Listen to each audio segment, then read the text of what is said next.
Photography is not prohibited. Just try to get my good stuff. You know, I was asked to speak tonight, and I wasn't sure the appropriate amount of time that I would have. I wasn't given a time limit for how long I could talk tonight. So I did some research on the appropriate amount of time to speak at a rehearsal dinner, and I learned that the appropriate amount of time is approximately the amount of time it takes the groom to make love. So, unfortunately, that's all the time I have.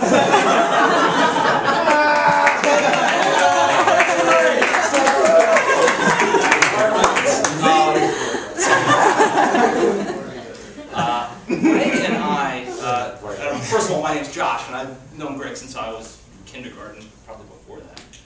And Greg and I have shared almost all of life's major milestones together, side by side. With the exception of maybe losing our virginity, we decided to do that separately. Kudos on Greg by beating me by 24 hours. Probably not the best idea to leave that information on my parents' voicemail. True story. My parents were very proud. But, you know, when I think back on our relationship together, I think to the year 1981.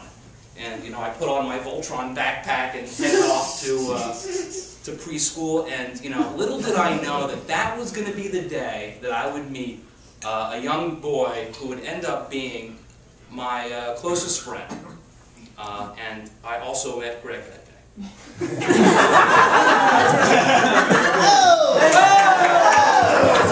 Sticking it, sticking it, sticking it.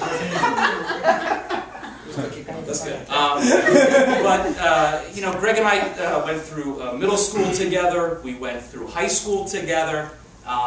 And, you know, I wanted to take this opportunity to give you a couple of the experiences that Greg and I have had together through the years. And, you know, what comes to mind is the winter of 1993. It was the Lower Moreland Lions against the Springfield Rams. It was up against the buzzer, and the time was running out. And I shot a three-pointer, banked it in to win the game. And while that story really doesn't have anything to do with Greg, I really but actually, it does have to do with Greg, because to this day, he refuses to admit that I made that shot.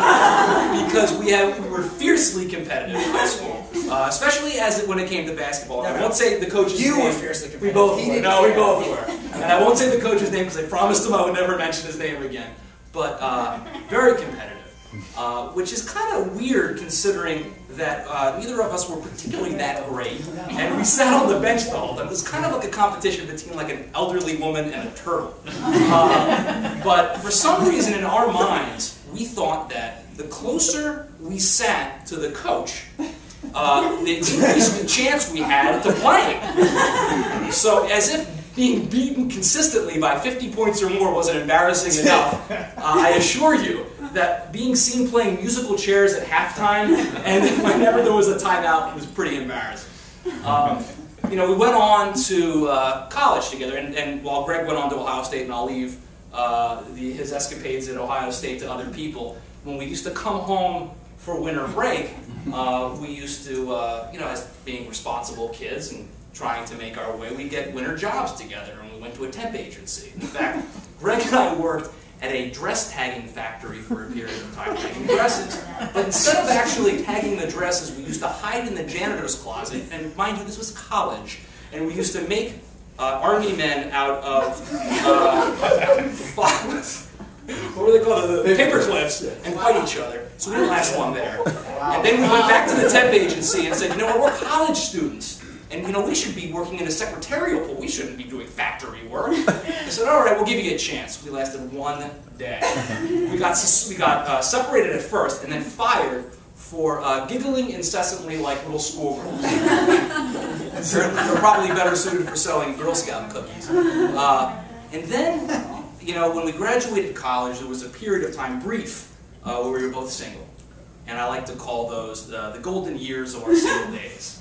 And we, you know, we thought we had it down to a science. We thought we did.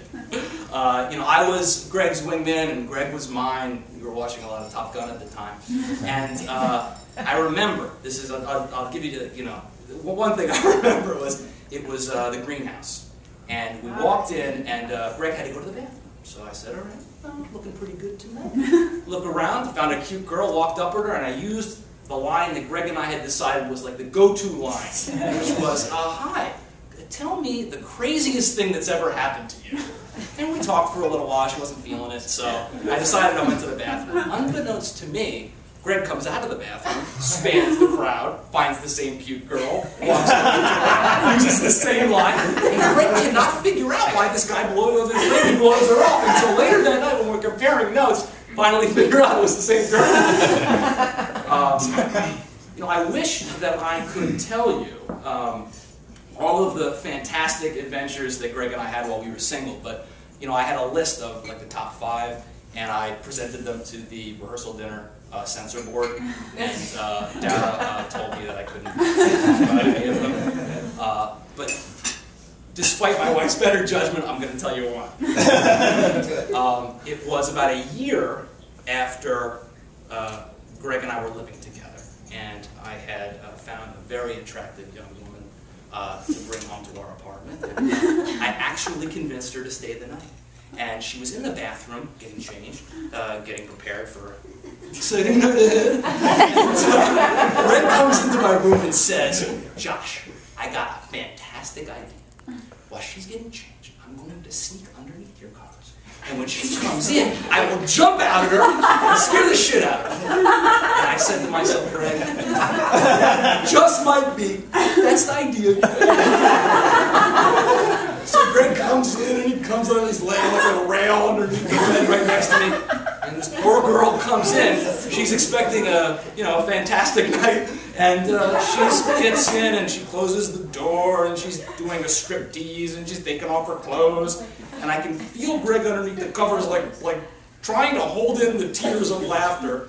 Until finally, this poor girl was down to her unmentionables, and Gregg pops up and screams and runs out the door. Needless to say, it was a night that Gregg will never forget. Surely a night that I'll never forget. It's also a night my wife will never forget. That young woman was my wife.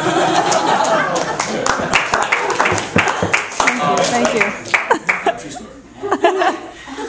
In all seriousness, I can remember the night that Gregg came home from his first date with Tracy, and he had dated a few girls before, and he was never like that, and he had a different tone to his voice, and I had the pleasure of meeting Tracy at Heru, I think a couple of weeks after your first date, and I truly knew why Gregg was like that.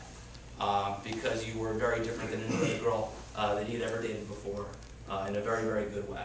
And over the years that Dara and I have had the pleasure of getting to know you, Tracy, we've seen changes in Gregg for the better. And that's all I can wish for my best friend in the world, is having a mate that makes him a better man. And I know that you do that. Dara and I are so happy for both of you, and we wish you a lifetime of love. And a lifetime of happiness. And, I know, Tracy, that recently, you've had some doubts, but I just want to tell you that I can tell you 100% that you've made the right decision. The silver Lexus was the way to go.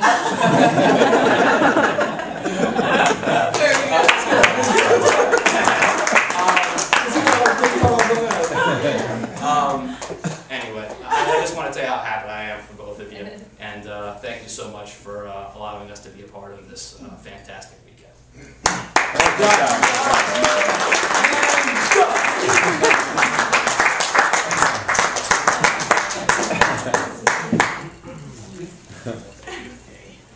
He's good, right? Now I can get some drinks.